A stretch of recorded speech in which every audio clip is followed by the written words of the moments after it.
तथास्तु संस्कृत अकादमी हरियाणा में आप सबका पुनः स्वागत है। आज हम आप सबके समक्ष पुनः एक नए छंद को लेकर के आए हैं। इससे पहले की कक्षाओं में हमने छंद का सामान्य परिचय, अनुष्टुप छंद, इंद्रवज्रा छंद, उपेंद्रवज्रा छंद, वसंस्थ, उपजाति, द्रुत विलंबित इन छंदों के विषय में पढ़ लिया है और आशा है कि जितने भी छंद आपने पढ़े हैं उनसे बाहर परीक्षा के अंदर कुछ भी नहीं आएगा, क्योंकि हमने एक एक विषय को अच्छी तरीके से देखा है और अभी तक छंदों में यति नहीं आई है कि कहाँ पर रुकना है, कहाँ पर नहीं रुकना है। तो वसंत तिल का छंद आज हम पढ़ रहे हैं, इसके अंदर भी कहीं पर भी यति नहीं दिखलाई गई है और आगे के जो छंद आएंगे उनमें यति का विधान है, कहाँ पर रुकना है, कहाँ पर नहीं रुकना है। तो अधिक विलंब न करते हुए हम इस वसंत तिल का छंद को पढ़ते हैं और इसी तरीके से अनेक संस्कृत परीक्षाओं की तैयारी करने के लिए आप हमारे इस YouTube चैनल को सब्सक्राइब कर सकते हैं और अधिक से अधिक इसको शेयर कीजिए कि हमारा भी उत्साहवर्धन हो और हम निःशुल्क आपकी इस YouTube चैनल पर तैयारी करवा सकें। तो चलिए हम इस वसंत तिल का छंद को प्रारंभ करते हैं। इस वसंत तिल का छंद के अंदर जैसा ही आपको दिखाई दे रहा है, इसके अंदर 14 अक्षर हैं एक पंक्ति में। एक पंक्ति में 14 अक्षर हैं, तो टोटल अगर इसके अंदर हम मिलाएंगे तो 14 को 4 से मल्टीप्लाई करने के बाद 56, टोटल इसके अंदर 56 अक्षर हैं। तो ये पूछ लिया जा सकता है कि एक पाद में कितनी है, 14। तो हमारे पास जो परीक्षा के अंदर लगा हुआ है 14 अक्षरों का एक ही छंद लगा हुआ है वसंत तिल का। तो आपको करना क्या है, आपको ये याद रखना है कि 14 अक्षरों का वसंत तिल का छंद है और जैसे ही परीक्षा के अंदर कोई प्रश्न आता है तो पहला काम आपको अक्षरों को ही गिनना है कि बाई चांस आपने अक्षरों को गिना और गिनने के बाद यह 14 अक्षर निकले तो आपका ध्यान सीधा ऑप्शन के ऊपर जाना चाहिए। फिर उसके अंदर इंद्र वज्रा मिल जाए, इसके अंदर तो 11 है, ये तो हो ही नहीं सकता। उपेंद्र वज्रा मिल जाए, इसके अंदर भी 11 है, यह भी नहीं हो सकता। द्रुत विलंबित मिल जाए, इसके अंदर 12 है, यह भी नहीं हो सकता। एक ऑप्शन उनके अंदर तो वसंत तिल का आपको मिल जाएगा और आपको ज़्यादा किसी मेहनत के लगभग 5 से 10 सेकंड में अपने इस प्रश्न का उत्तर मिल जाएगा। तो इस तरीके से आपको याद रखने हैं। वैसे आपको लक्षण भी याद होना चाहिए, क्योंकि लक्षण में यह पूछा जा सकता है कि तभजा जगौगः यह किस छंद का लक्षण है, तो फिर आप कहेंगे वसंत तिल का छंद का। तो चलिए इस छंद को पढ़ना प्रारंभ करते हैं।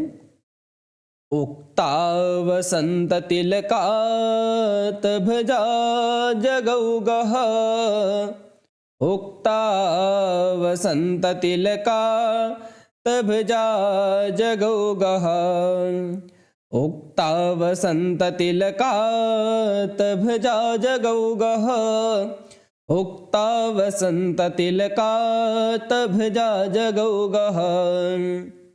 वसंत तिल का उक्ता, वसंत तिल का उस छंद को कहा गया है जिसके अंदर तभजा जगौगः। अब आपको इनका लक्षण पढ़ना आ गया होगा। त से तगण, भगण, जगण, जगण, गुरु और गुरु। तगण के अंदर 3 अक्षर, भगण के अंदर भी 3 अक्षर, जगण के अंदर भी 3 अक्षर, फिर जगण में 3 अक्षर और 12 ये हो गए, 1 + 1 ये टोटल मिला करके इसके अंदर 14 अक्षर हो गए। तगण, भगण, जगण, जगण, गुरु, गुरु। अब आपको तगण का पता होना चाहिए, तगण होता क्या है। तो आपको सीधा य माता राज भान सलगम ध्यान आना चाहिए और ता से शुरू कर देना चाहिए। य माता रा ज, भा से शुरू करेंगे, य माता राज भा न स। जगण को फिर शुरू करेंगे, ज ज भा न, और 2 जगण होंगे, उसके बाद गुरु। तो ये सीक्वेंस रहेगा, एक बार ये रहेगा, एक बार ये रहेगा, फिर ये रहेगा, फिर ये होगा, उसके बाद 2 गुरु होंगे। टोटल मिला करके इसके अंदर 14 अक्षर हो गए। चलो इसके ऊपर इसको अप्लाई करके देखते हैं। म ना में एक तगण तो हो गया, उसके बाद एक भगण मिलेगा, भगण कौ र व, एक भगण हो गया। उसके बाद फिर 2 जगण होंगे, जगण के अंदर श त म, शतम स।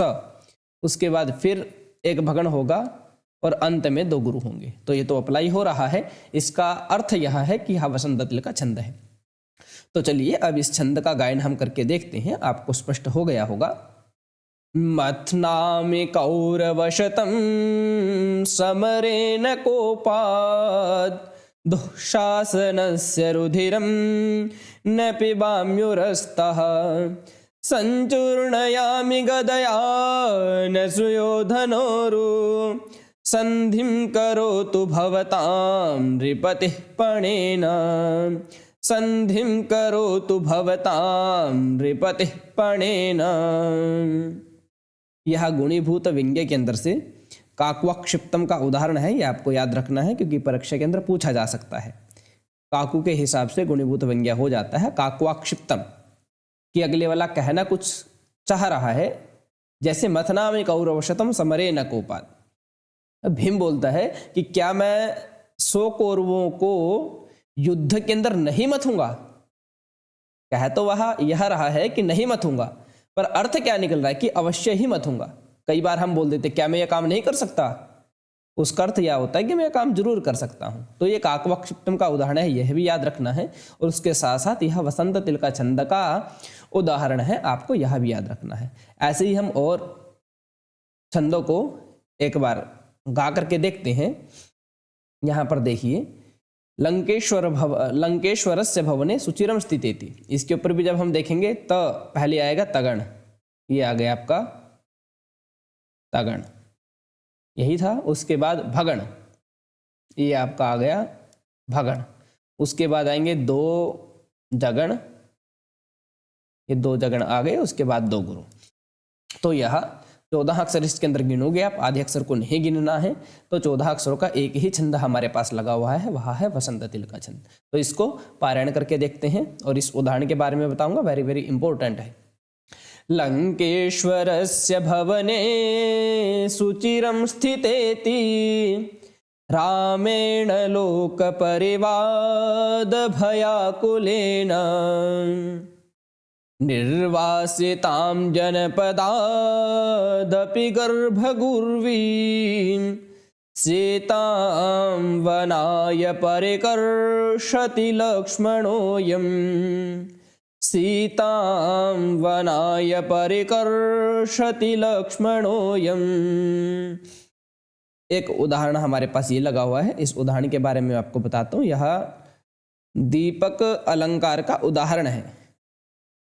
ये उदाहरण मैं आपको इसलिए बता रहा हूँ क्योंकि परीक्षा में कई बार डायरेक्ट जो ग्रंथ है, ग्रंथ से ही प्रश्न पूछे जाते हैं कि यह किस अलंकार का उदाहरण है, यह किस अलंकार का उदाहरण है, इस तरीके से। तो आपको इनके बारे में ध्यान रहना चाहिए, कहाँ से क्या क्या कौन कौन सा उदाहरण बना हुआ है।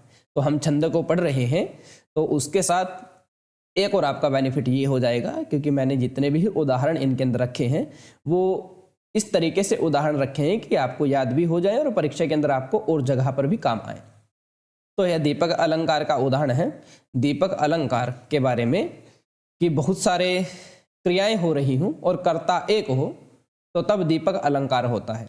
यह बहुत सारे कर्ता हो और क्रिया एक हो रही हो, तब भी दीपक अलंकार होता है। तो चलिए इसका पारायण हम करके देखते हैं।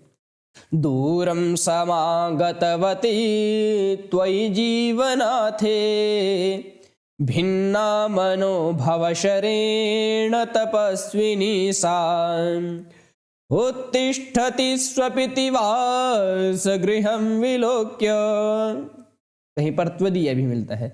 उत्तिष्ठति स्वपिति वासगृहं त्वदीय मायाति याति हसति श्वसति क्षणेन। तो इस तरीके से यह आपका वसंत तिल का छंद हुआ। इस छंद के विषय में जितने भी प्रश्न बन सकते थे उन सभी प्रश्नों को आपने देखा। इसका मुख्य लक्षण जो था उस मुख्य लक्षण के बारे में जाना, कितने अक्षर हैं उसके बारे में जाना, और आपको उस क्रम को ध्यान रखना है, वैदिक छंदों के क्रम को। क्योंकि वहां से बहुत सारे प्रश्न पूछे जा सकते हैं। तो आपसे पूछा जा सकता है कि वसंत तिल का छंद किस छंद से निकला है, तो फिर आपको 56 अक्षर देखने हैं किसके अंदर थे, है ना। पहले आया था जगती, जगती के अंदर 48 होते थे। उसके बाद अति,